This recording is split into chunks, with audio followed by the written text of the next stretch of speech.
I read in a ship's manual how they were trying to come up through the grates, screaming and howling because they were frothing at the mouth and they were dying. But what happened was they would die, and when they would die, they would open the grates to let them out, to let some of them out, to relieve some of the pressure, but nothing could be done. Then when all this was over, they would go down and close and open the ports again. But meanwhile, a lot of these people had already died and had been dead for 2 or 3 days, if not more. So you being chained to a particular slave would happen so that this slave's arm would be coming off, because after a while, the body begins to not mortify but come apart, because it's already set up to where it has to die. Once the heart stops, then the skin worms come alive. They begin to consume the body. The body begins to fall apart to its masses. So in the event I'm chained to this particular person, when they bring the slaves out, they pull body parts out. They were opening their ships and pulling body parts out. And remember one thing, that you couldn't go to the bathroom. There was no such thing. The sanitary conditions were deplorable, like I said in the beginning. What would happen, you could be sitting at any time in an inch to an inch and a half to 3 inches of your own feces. And the feces there with you. You had the blood, the vomit, the urine, the dysentery. You had everything there. You had the bodies that were decomposing. Everything was there. And again, like I said, the British men of war said they could smell the ship for 5 miles because of the smell and the stench. Once they got these ships close to land, they began to throw over more dead bodies, which brought sharks in close to the city. Now, and close to land. Now, there was one ship in South Carolina that dumped her dead overboard close to land. The bodies washed up on land. The people in the village or in the town complained about the stench of the dead bodies. There were men, women, and children's bodies, about 60 or 70 of them on the beach that had washed up.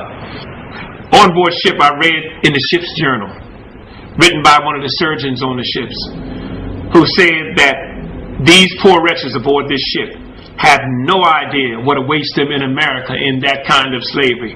They will be clamoring to get back on this ship. As horrible as all this was, nothing compares to what awaits them in the Americas.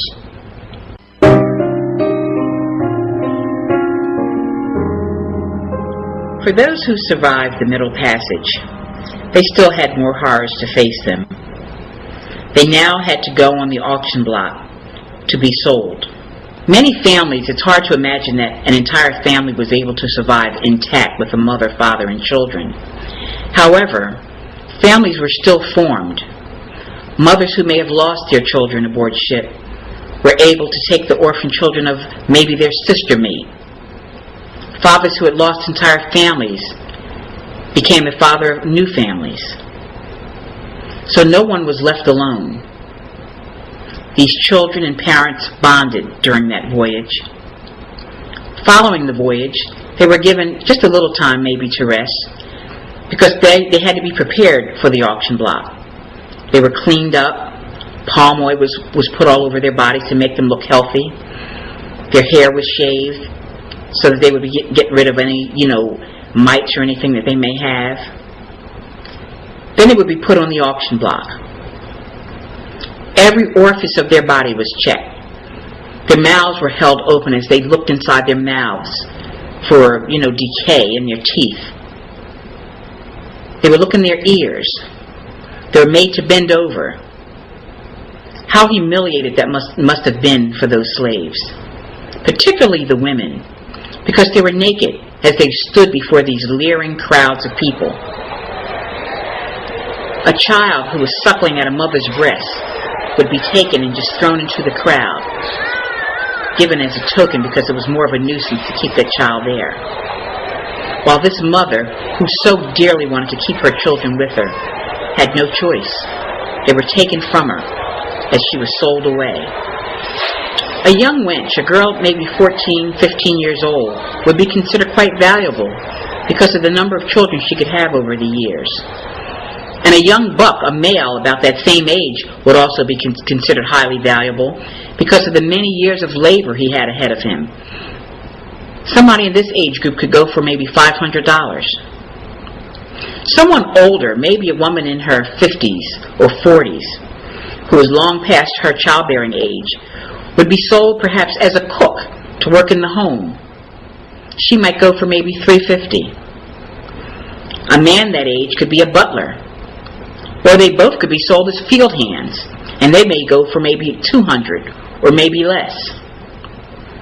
Young children, depending on their age, could go for maybe $50, $75, $100 because they too had some years ahead of them. They just had to be trained.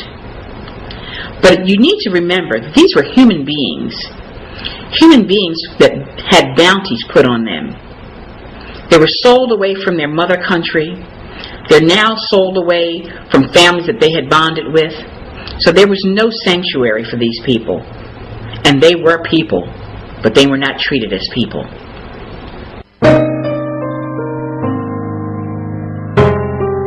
This is the way the slave shackles would work. The chain was unlocked. Once the chain was unlocked, taken apart, very ingenious, very elementary. The hand was put in. Once the hand was put in, locking device would commence. It's just like a puzzle, but very elementary.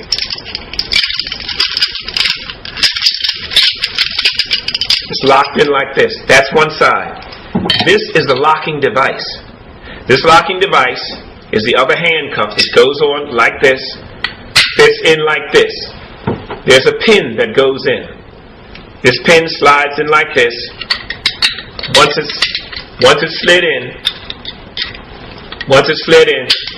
it's locked. You're then locked in. The whole concept of this is to fix it so the person could not get away. You notice how these are made. If you look at the side here, this is all handmade. And that would show you why there were so many keys that were made to so many different things. If you ever notice, a jailer had 50,000 keys on his side. These keys represented all these locks because they could not find the same key was not always put in the same lock. And by being hand forged and handmade, they're always different. So that was your differences then. These are middle passage shackles. These shackles were used in the middle passage. What would happen is, once they got going up the gangplank, what they would do would take these off. These went off. This bar would go across the front of the leg, around the front. This bar would be put in the back. It would look just like this, with the legs here. After the shackles were put on, remember one thing, because of this metal here, because of the sharpness of the metal, it would actually cut into the skin. And when it would cut into the skin, a lot of times when they would get to land or go down to inspect the slaves, under here you would see maggots. Maggots would be cleaning the wound. But it showed that infection was already there, the maggots were cleaning it, and the bone was actually protruding through on some slaves. When they would get to land, they would try to cover it over with different muds, different creams, different things to cover it over, yet they were already scarred.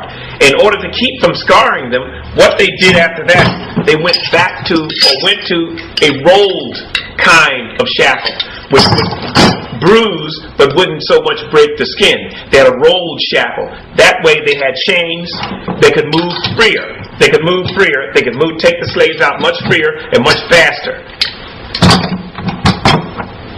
Here, in another segment, we have runaway shackles. These were used and put